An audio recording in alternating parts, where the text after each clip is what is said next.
नमस्कार, हेल्थ गुरु में आप सभी का स्वागत है। हेपेटाइटिस लीवर से संबंधित एक गंभीर बीमारी है और इसका सही समय पर उपचार ना किया जाए तो जान का जोखिम भी बन जाता है। हेपेटाइटिस के 5 तरह के संक्रमण होते हैं, ए, बी, सी, डी और ई। ये हमने पढ़ा भी है। क्या इसके कारण होते हैं, क्यों ये होता है, कमजोरी, इम्यूनिटी, खान पान में गड़बड़ी या फिर नशीले पदार्थों के सेवन, इन सारे विषयों पर आज हम बात करेंगे हमारे इस खास सेगमेंट में।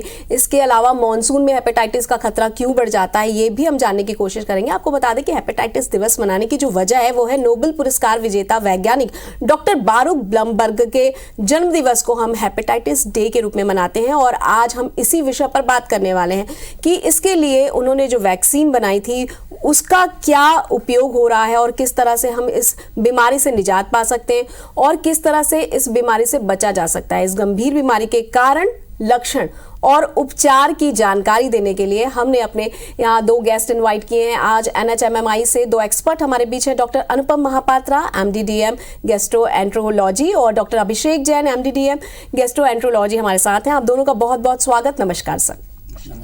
सर, सबसे पहले तो जानना चाहते हैं कि ये बीमारी क्या है, हेपेटाइटिस बीमारी किसको कहते हैं? हेपेटाइटिस बेसिकली लीवर का सूजन होता है। कोई भी इन्फेक्शन या कोई संक्रमण होने की वजह से जो लीवर में सूजन आती है उसको मेडिकल की परिभाषा में हेपेटाइटिस बोलते हैं। इसके होने के बहुत सारे कारण होते हैं। जो हमारे कॉमनली जो देखते हैं हेपेटाइटिस, जो वायरल हेपेटाइटिस जिसको बोला जाता है, वो hepatitis A, B, C, D, E के कारण होता है। इसके अलावा जैसे ड्रग्स हो गई, टॉक्सिन्स हो गए, कुछ ऑटोइम्यून फैक्टर्स होते हैं, प्रतिरक्षा तंत्र की बीमारी होती है, कुछ जेनेटिक फैक्टर्स होते हैं, उसकी वजह से भी हेपेटाइटिस होती है। जी, डॉक्टर अभिषेक, आपसे जानना चाहते हैं कि इस बीमारी के लक्षण क्या है। यदि लक्षणों की बात करें, ऐसे कैसे हम जान पाएंगे कि इस बीमारी से मरीज ग्रसित है? तो बेसिकली अगर हेपेटाइटिस, जैसा सर ने बताया, लिवर में सूजन को कहते हैं, तो नॉर्मली जब मरीज़ को हेपेटाइटिस से ग्रसित हो तो शुरुआत में हल्का पीलिया होना जिसका धीरे धीरे बढ़ना हो सकता है, साथ ही साथ पेट में हल्का दर्द होना, उल्टी होना, भूख ना लगना, कमज़ोरी लगना, ये शुरुआती लक्षण होते हैं। अगर बीमारी कहीं ना कहीं हेपेटाइटिस से चल के लिवर को डैमेज को बढ़ाती जाए तो हम देखते हैं कि पेट में पानी आना, पेट में सूजन आना, दिमाग में एक बेहोशी का असर आना, खून की उल्टियां होना, लिवर का फेल होना, ऐसी चीज़ें हम पाते हैं उन मरीजों में। जी, डॉक्टर अभिषेक, जैसे आपने बताया कि ये जो प्रारंभिक लक्षण है, ये उल्टी आना, लेकिन आमतौर की बीमारी में भी ये इस तरह के लक्षण दिखते हैं। बुखार होता है नॉर्मली, तब भी वॉमिटिंग होती है, एसिडिटी की वजह से भी वॉमिटिंग होती है। तो ये जो लक्षण होते हैं, क्या अन्य तरीके से और कुछ अलग लक्षण होंगे जिससे कि व्यक्ति जो है वो जांच कराए? तो देखिए, जैसे आपने बोला, उल्टी किसी भी कारण से हो सकती है, बहुत सारे कारण हो सकते हैं उसके। हल्का पेट में दर्द होना आम कारण हो सकते हैं, लेकिन जब साथ में पीलिया होने लगे, पेशाब, जैसे आप देखेंगे कि पेशाब का कलर, आपका रंग बदल रहा है, जो पीलापन है पेशाब में बढ़ रहा है, या आंखों में हल्का पीलापन आ रहा है, साथ ही साथ अगर आपके पेट में सूजन सी लग रही है आपको, है ना, तो आप ज़रूर अपने आप को थोड़ा सतर्क माने, थोड़ा आगे उसके जांच के लिए या डॉक्टरी परामर्श लें, क्योंकि ये वायरल हेपेटाइटिस या कोई भी लिवर में जो इन्फेक्शन है उसका साइन हो सकता है। साथ ही साथ जो नॉर्मल उल्टी या हल्का बुखार के साथ जो दर्द होता है वो 1-2 दिन में आपका, 2 दिन 3 दिन में धीरे धीरे कम होने लगता है सिंपल दवाइयों से। लेकिन जैसे अगर पीलिया है, लिवर में इन्फेक्शन या हेपेटाइटिस है, तो ये चीज़ें आपको उतनी आसानी से कम नहीं होती या धीरे धीरे बढ़ती है, तो इसमें फिर सतर्कता की ज़रूरत है आपको। जी, डॉक्टर अनुपम, अब आपसे जानना चाहते हैं कि जब हम इस बीमारी पे बात कर रहे हैं, जैसा कि सर ने बताया कि ये लक्षण दिखेंगे, और कौन कौन से कारण हैं जिसकी वजह से ये बीमारी होती है, क्योंकि सबसे महत्वपूर्ण तो ये है जानना कि किस वजह से ये बीमारी होती है। तो आप वो कारण बता दीजिए, किन किन चीज़ों का हमें ध्यान रखना है। जैसे अभी मैंने बताया कि वायरल हेपेटाइटिस के अलावा बहुत सारे कारण होते हैं, जिसमें मुख्य एक मेजर कारण जो है अल्कोहल, जो आज के हमारे इंडिया में बहुत ही कॉमन है, जिसको जैसे काफ़ी मरीज हमको देखने को मिलते हैं अल्कोहलिक हेपेटाइटिस के। इसके अलावा कुछ जेनेटिक कारण होते हैं, जैसे कि विल्सन डिसीज होता है, अल्फा-1 एंटीट्रिप्सिन डेफिशिएंसी होता है, जो बच्चों में या यंग एडल्ट्स में ज़्यादा कॉमन दिखने को मिलती है जी। इसके अलावा कुछ मेटाबॉलिक डिसऑर्डर्स होते हैं, उनमें भी करते हैं ये लीवर का डैमेज होता है। इसके अलावा आपका मेन इम्पॉर्टेंट चीज़ है ड्रग्स जी। खास करके अपना जैसे हम लोग टीबी का हम लोग टीबी का जो यूज़ करते हैं, दवाइयाँ यूज़ करते हैं, हमारे इंडिया में बहुत ही कॉमन है, उसकी वजह से लीवर डैमेज होना। इसके अलावा पैरासीटामोल जो कॉमनली यूज होती है, उसकी वजह से लीवर फेलियर के बहुत सारे केस देखने को मिलते हैं अपने को। जी डॉक्टर अभिषेक, अगला सवाल इसी से जुड़ा है और आपसे ये है कि बहुत सारे लोग छोटी छोटी चीज़ों में ना दवाइयाँ ले लेते हैं, तो ये जो अनावश्यक दवाइयाँ ले लेना या फिर एक मेंटेलिटी बनी हुई है कि दवाइयों से ही आराम होता है, तो ये जो हम दवाइयाँ लेते हैं क्या ये हमारे लीवर को डैमेज करते हैं और ये क्या हेपेटाइटिस का कारण बन सकते हैं? जी बिल्कुल।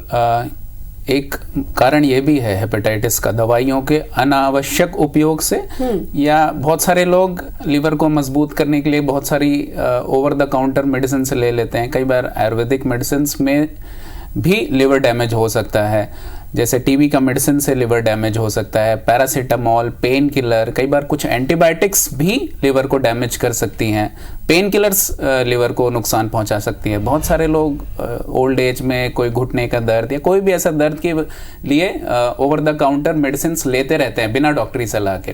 तो ऐसे मरीजों में हमेशा लिवर को डैमेज का रिस्क रहता है। तो ज़रूरत यही है कि आप जब भी कोई दवाई लें या लंबा समय के लिए लें खासकर, तो हमेशा अपने डॉक्टर की सलाह से लें। अनावश्यक दवाइयाँ लेने से बचें, अनावश्यक एंटीबायोटिक्स, पेन किलर, इनसे बचें, तो शायद आप अपने लिवर को सुरक्षित रख सकते हैं दवाइयों से। जी, जैसा कि आपने बताया कि अनावश्यक दवाइयाँ ना लें और बहुत कोशिश करनी चाहिए हमें कि जितना हो सके हम दवाई को अवॉइड करें। डॉक्टर साहब, कई बार ऐसा होता है कि हम दवाई तो लेते हैं, इसके अलावा हमारी रूटीन भी बहुत अलग अलग होती है। कुछ लोगों के शौक भी बड़े अजीब अजीब रहते हैं। हमने सुना है कि टैटू बनाते समय बहुत सावधानी रखनी है, आजकल टैटू का बहुत ज़्यादा चलन है, तो टैटू बनाते समय किस तरह की सावधानी रखनी है और ये किस तरह से हानिकारक है? डॉक्टर अनुपम, आपसे जानना चाहेंगे। टैटूइंग बेसिकली होता क्या है कि टैटूइंग में से असुरक्षित नीडल यूज़ कर रहे हैं, जिसको कई लोगों में ऑलरेडी यूज़ किया जाए, उसमें हेपेटाइटिस, मेनली हेपेटाइटिस बी और सी का खतरा ज़्यादा होता है। इसीलिए कभी भी आप टैटू बना रहे हैं तो अपने को मतलब बहुत ही सुरक्षित ढंग से ही उसको यूज़ करना चाहिए। अगर आपको उसके शौकीन टैटू बनाने के, आइडली तो रिकमेंड किया जाता है कि टैटू बना ही ना जाए, कि वो उसका खतरा ही ना हो जी। और टैटूइंग में हेपेटाइटिस बी सी बहुत ज़्यादा करते हैं, कॉमनली फैलने का रिस्क भी रहता है और इसके वजह से कहते हैं लीवर ख़राब होने का बहुत ज़्यादा रिस्क है। तो उसको प्रिवेंशन के लिए आइडली सभी जो ही करते हैं टैटू के शौकीन, उनको पहले वैक्सीनेशन, कम से कम हेपेटाइटिस बी का जो वैक्सीन अवेलेबल है उसको जरूर लगवा लेना चाहिए। जी डॉक्टर अभिषेक, जब हम बात कर रहे हैं कि हमें किन किन सावधानियों का ध्यान रखना है, तो सबसे पहले तो ये जानना बहुत ज़रूरी है कि ऐसे कौन कौन से कारण हैं जिससे कि ये हेपेटाइटिस का खतरा बहुत ज़्यादा बढ़ जाता है। तो सबसे पहले उन कारणों पर प्रकाश डालिए। तो बेसिकली जैसे वर्ल्ड हेपेटाइटिस डे में हम मेनली वायरल हेपेटाइटिस के बारे में डिस्कस कर रहे हैं। तो वायरल हेपेटाइटिस के 5 प्रकार हैं मेनली, ABCDE वायरस जो है। इसमें ए और ई वायरस हम देखते हैं ये सीजनल पीलिया करता है। जैसे हम देखते हैं कि रेनी सीजन में कई बार एक कम्युनिटी में बहुत सारे लोग को अचानक पीलिया होने लगता है, तो ये ए या ई वायरस से होता है मोस्टली, और ये दूषित खाने या दूषित पानी से होता है। तो इसके लिए ज़रूरी है कि अपना खान पान स्वच्छ रहे और दूषित पानी के प्रयोग से आप बचें, खाने के प्रयोग से बचें। जो दूसरे अन्य वायरस हैं BCD, ये बेसिकली असुरक्षित यौन संबंध से फैलते हैं, इन्फेक्टेड नीडल के यूज़ से फैलते हैं, जैसे टैटूइंग में, या कोई भी कई बार हम देखते हैं बहुत सारे लोग अनहेल्दी इंजेक्शन प्रैक्टिस करते हैं। एक ही इंजेक्शन से बहुत सारे लोगों को यूज़ किया जाता है, बहुत सारे लोगों को एक ही इंजेक्शन से दवाइयाँ दी जाती। तो ऐसे में अगर इन्फेक्टेड पेशेंट का नीडल किसी नॉर्मल पेशेंट को लगा तो ये इन्फेक्शन फैल सकता है।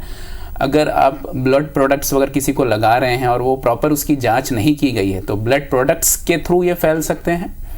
और तीसरा मुख्य कारण है प्रेग्नेंट माँ से बच्चों को ड्यूरिंग प्रेगनेंसी फैल सकते हैं जी। तो ज़रूरी है कि ये कारणों से प्रॉपर निजात, मतलब इसका प्रॉपर इलाज हो। अगर प्रेगनेंसी में हम यूजुअली रिकमेंड करते हैं प्रेग्नेंट वुमेन्स को कि इनकी स्क्रीनिंग हो, ताकि अगर किसी को इन्फेक्शन है तो बच्चे को बचाव के लिए शुरू से ही प्रयास किया जा सके, ट्रीटमेंट दिया जा सके। नीडल्स और ब्लड प्रोडक्ट्स का यूज़ प्रॉपर वे में, स्टरलाइज्ड वे में होना चाहिए। अगर कोई पेशेंट घर में है जिसको ऑलरेडी हेपेटाइटिस BC है, तो वो अपने पर्सनल यूज़ के सामान जैसे टूथब्रश, छोटी छोटी चीज़ें होती है जैसे शेविंग किट, ये सब अपना अलग रखे जिसमें ब्लड का कांटेक्ट हो सकता है, ताकि घर के अन्य सदस्यों को ना फैल सके। और जो वैक्सीनेशन की बात की हेपेटाइटिस बी के लिए, वो वैक्सीनेशन अवेलेबल है, तो वो ज़्यादा से ज़्यादा उसका यूज़ किया जा सके लोगों में, ताकि उससे बचाव हो सके। जी, जैसा कि आपने कहा कि गर्भवती महिलाओं को इसका खतरा ज़्यादा होता है और इसके स्क्रीनिंग होना बहुत ज़रूरी है, लेकिन क्या होता है कि शहरी क्षेत्र में तो फिर भी महिलाएं थोड़ी अवेयर होती है, ग्रामीण क्षेत्रों में इस तरह की अलग से स्क्रीनिंग कराना वो नहीं चाहती, वो तो सिर्फ उतना ही उपचार कराना चाहती हैं जितना कि ज़रूरी होता है। तो डॉक्टर अनुपम, आपसे जानना चाहते हैं कि इस कंडीशन में डॉक्टर की क्या भूमिका होगी, कैसे उन गृहिणियों को, उन महिलाओं को समझाया जाए कि उनके लिए ये कितना ज़रूरी है, ये जांच कितनी ज़रूरी है और किस अवस्था में, कौन से महीने में ये जांच होनी चाहिए? देखिए, जो गर्भवती महिलाएं होती हैं उनको हेपेटाइटिस अगर हो जाए तो उनकी एक तो मोर्टलिटी रेट बहुत ज़्यादा होती है। हेपेटाइटिस, जैसे मैं बात करूँ हेपेटाइटिस ई, जो कि बहुत ही गंभीर, 20% लोगों में मोर्टलिटी रेट 20%, मतलब आउट ऑफ 10 दो गर्भवती महिलाएं हेपेटाइटिस का मतलब नहीं बच पाती। तो वैसे कंडीशन में हम लोग रिकमेंड करते हैं कि जैसे प्रेगनेंसी का पता चलता है तो एक स्क्रीनिंग तो होना ही चाहिए, हेपेटाइटिस बी, सी, HIV सबकी एक बार। और मान लो किसी को पता चलता है कि किसी को हेपेटाइटिस बी पॉजिटिव है या ई पॉजिटिव है, तो उनको प्रिफर करना चाहिए कि इंस्टीट्यूशनल डिलीवरी हो, है ना। वो जो भी अपने जो सरकार के माध्यम से जो आया, जो अपना जो आंगनबाड़ी कार्यकर्ता और जो भी करते हैं जो इंस्टीट्यूट से रिलेटेड, तो वहाँ जाके उनको प्रॉपर्ली स्क्रीनिंग करवाना चाहिए और उनके अंदर फॉलोअप रखते रहना चाहिए बेसिक। बिल्कुल, मतलब डॉक्टरी सलाह और उनका ऑब्जर्वेशन बहुत ज़्यादा ज़रूरी है। और जब ये जांच की बात हो रही है तो इसका होना भी बेहद ज़रूरी है, क्योंकि इसमें जागरूकता ही सही समय पर उपचार के लिए प्रेरित करती है और इसके लिए हमारा अवेयर होना बहुत ज़रूरी है। डॉक्टर अभिषेक, जब हम बात कर रहे हैं कि हेपेटाइटिस के कारणों की, तो एक प्रश्न ये भी उठता है कि नशे वाली जो चीजें हैं वो कितना लिवर को डैमेज करती हैं और ये क्या कारण हो सकती है हेपेटाइटिस का? तो बेसिकली बिल्कुल शराब सबसे मुख्य कारण है लिवर डैमेज का, खासकर हमारे मतलब इंडिया में ये बहुत ही रैम्पेंट है। कई जगह ट्राइबल पॉपुलेशन में लोकल अल्कोहल बनाया जाता है, जिसमें हमें पता ही नहीं होता कि कितना उसमें स्पिरिट है, कितना अल्कोहल है।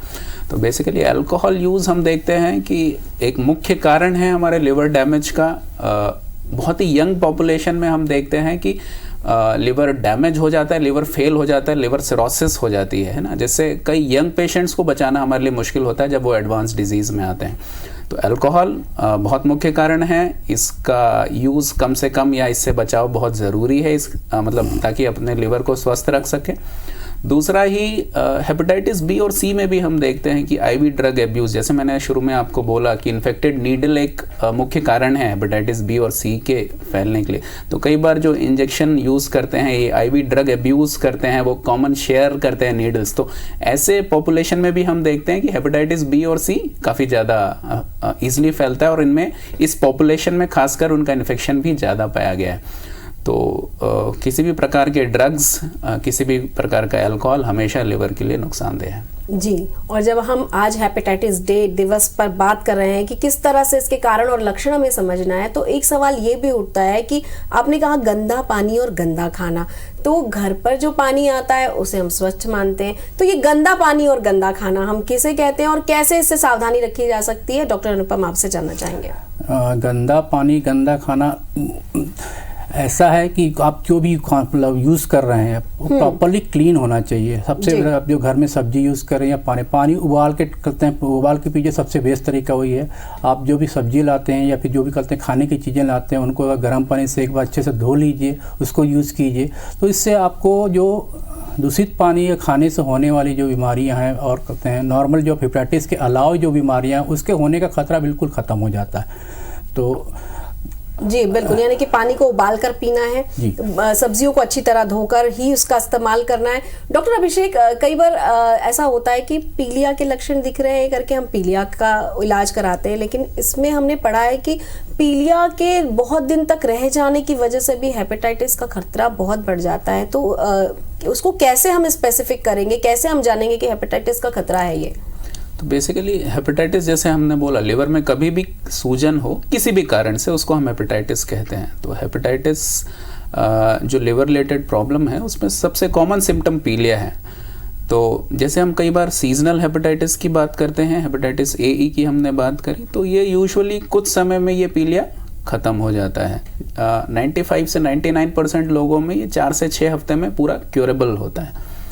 लेकिन जब हम हेपेटाइटिस बी सी की बात कर रहे हैं या अल्कोहल रिलेटेड लिवर डिजीज़ की बात कर रहे हैं या फिर जेनेटिक डिजीज़ेस की बात कर रहे हैं, तो ऐसे में लिवर में अगर एक डैमेज एक स्टेज के पार हो जाता है, अगर डिजीज़ बहुत टाइम से है, धीरे धीरे लिवर डैमेज हो रहा है, तो फिर इसमें जो पीलिया का खतरा है वो कई बार लगातार लंबे समय तक रह सकता है। और इसमें ज़रूरी यही होता है इन डिजीज़ में कि हम अगर जल्द से जल्द डिजीज़ की पहचान कर लें, बीमारी की पहचान कर लें, उसके कारण की पहचान कर लें, तो हम उस लिवर को उतना ही डैमेज होने से बचा सकते हैं, उतना ही मरीज़ को फ़ायदा पहुंचा सकते हैं। तो अगर हमें कभी भी ऐसा पीलिया का एहसास हो रहा है, कभी आपको प्रॉब्लम लग रही है, तो ज़रूरत उसी समय होती है कि हम जल्द से जल्द उसकी पहचान करें, उसका इलाज शुरू करें, बीमारी को बढ़ने ना दें। क्योंकि जैसे जैसे एक बार लिवर फेल होने का रिस्क बढ़ता जाता है तो पीलिया का खतरा ऑब्वियसली आपके पास रहेगा, प्लस लिवर फेल होगा तो ये आपके मतलब जान को भी जोखिम में डाल सकता है। हेपेटाइटिस डे पर हेल्थ गुरु में आज हम बात कर रहे हैं इसके कारण, लक्षण और उपचार पर। तो फिर से रुक करते हैं डॉक्टर अभिषेक आपकी तरफ और आपसे जानना चाहते हैं कि हेपेटाइटिस के जो प्रकार हैं, इसके क्या अलग अलग लक्षण हैं, क्या इनके अलग अलग उपचार होते हैं, इस विषय में कुछ प्रकाश डालें।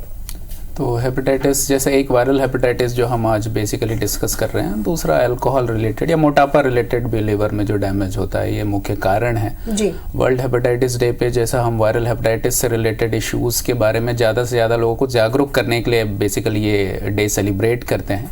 तो अगर हम वायरल हेपेटाइटिस की बात करें तो ABCDE ये 5 प्रकार है। ये पहले भी मैं बोला हूँ कि A और E जो दूषित खाना और पानी के फैलने से, उसके प्रयोग से होता है और आपस में ये जल्दी फैलता है, एक सीजनल पीलिया का रूप लेकर एक कम्युनिटी में बहुत सारे लोग को इन्फेक्ट कर सकता है। जो B और C है उसका कारण असुरक्षित यौन संबंध से या ब्लड रिलेटेड प्रोडक्ट्स या नीडल से होता है, या फिर ड्यूरिंग प्रेगनेंसी माँ से बच्चे को हो सकता है। तो ऐसे ग्रुप ऑफ पॉपुलेशन में ये आपस में फैल सकता है। कई बार हम कुछ ट्राइब्स में देखते हैं या लोकल क्लोज्ड पॉपुलेशन कुछ कम्युनिटीज़ होती है, वहाँ पे ये फैलता है क्योंकि क्लोज कांटेक्ट में रहते हैं या लोग अपनी चीज़ें शेयर करते हैं, या घर में कॉमन चीज़ें जैसे ब्रश हो गया है, आपका रेजर्स हो गए हैं, ऐसी चीज़ें भी, या कोई नाइफ, मतलब कोई भी ब्लड के कांटेक्ट में आने वाली चीज़ें अगर दूसरे के ब्लड के कांटेक्ट में आए तो ये फैल सकती है। जी बिल्कुल, जैसे कि आपने बताया ब्रश शेयर करना या फिर घर की कोई ऐसी चीज़ जो बहुत निजी तौर पर सुरक्षित रखनी चाहिए, यदि हम उसे शेयर करते हैं तो उससे हानि हो सकती है। डॉक्टर अनुपम, अब आपसे ये जानना चाहते हैं कि जिन लोगों ने टैटूइंग करा ली है, उन्होंने उस वक्त तो ध्यान नहीं दिया, अब उन्हें आभास हो रहा है कि उनके अंदर ये लक्षण हो सकते हैं, तो उन्हें किस तरह से अपनी जाँच करानी चाहिए? जिन लोगों ने टैटू करवाया, सबसे इम्पोर्टेंट चीज़ है कि उनको प्रॉपर वे से स्क्रीनिंग होता है हेपेटाइटिस बी के लिए। HbS NTS से भी जो जांचें होती हैं, जो बहुत ही कम दामों पे उपलब्ध हैं और हर एक आज के डेट में हर एक लैब पे इजीली अवेलेबल है, तो उसको डेफिनेटली एक बार जाके जांच करवाना चाहिए। अगर उनको ऐसा लगता है कि उन्होंने टैटू बनाते समय सुरक्षित उपकरणों को उपयोग नहीं किया है या फिर उन्होंने किसी पहले से किया हुआ नीडल यूज़ किया है, तो डेफिनेटली उनको एक बार जाके जांच करवाना। ज़रूरी नहीं है कि उनको लक्षण उसी समय डेवलप हो सकता है, कुछ महीनों बाद, कुछ दिनों बाद ही डेवलप हो। तो बेटर है कि एक अपने प्रिवेंशन के तौर पे एक प्रॉपर वे से जाके एक प्रॉपर टेस्ट करवाइए हेपेटाइटिस बी सी का, कि उससे अपने को टाइमली पता चल सके और उसके आगे का इलाज संभव हो सके। जी डॉक्टर अभिषेक, अब आपसे ये जानना चाहते हैं कि इसके उपचार में कितना वक्त लगता है और वैक्सीनेशन की क्या सुविधाएं यहाँ पर मौजूद हैं? तो जो हेपेटाइटिस A और E वायरस रिलेटेड जो प्रॉब्लम्स होती हैं, जनरली 95 से 99% केसेस में सिंपल इलाज से घर पर ही रहकर, इवन मरीज़ को भर्ती की भी ज़रूरत नहीं होती है, घर पर रह करके 4 से 6 हफ्ते में वो पूरी तरीके से ठीक हो सकते हैं। 1 से 5% केसेस में अगर लग रहा है कि पीलिया का लेवल ज़्यादा है, या जो हम रूटीन टेस्ट करते हैं ब्लड के, उसमें लग रहा है कि कोई लिवर की फेलियर वाली स्थिति है, तो उनको भर्ती की आवश्यकता पड़ सकती है। और बहुत रेयर केस में कई बार लिवर फेल होने से ट्रांसप्लांट की ज़रूरत पड़ सकती है, लेकिन 99% आप इसे ईजिली क्योर कर सकते हैं, 4 से 6 हफ्ते में पूरी तरीके से ठीक हो सकते हैं। अगर हम दूसरे वायरसेस की बात करें B और C, तो यूजुअली ये क्रॉनिक इन्फेक्शन करते हैं। अगर मैं कहूँ भारतवर्ष में हेपेटाइटिस बी की अगर हम बात करें तो अमूमन 3% पॉपुलेशन अराउंड इन्फेक्टेड है। अगर हम अपने भारत की आबादी देखें जो काफ़ी है, तो उसमें हम देखेंगे कि 4 करोड़ लोग अप्रॉक्सीमेटली 4 करोड़ लोग हेपेटाइटिस बी से इन्फेक्टेड हैं और हेपेटाइटिस सी से मोटा मोटी 1 से 1.25 करोड़ लोग इन्फेक्टेड हैं इंडिया में। इसमें हम देखेंगे कि बहुत सारे लोग अभी उन्हें पता ही नहीं है कि उन्हें ये इन्फेक्शन है।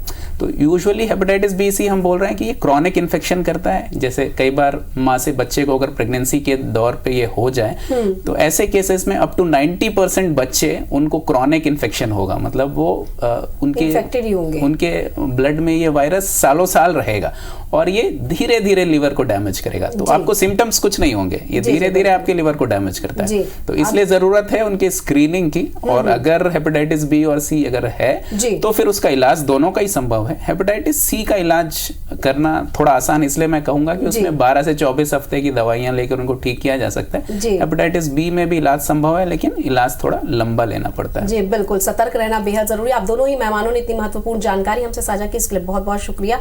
हम आशा करते हैं कि दर्शकों ने इससे बहुत कुछ सीखा और जाना होगा। आप दोनों का बहुत बहुत धन्यवाद।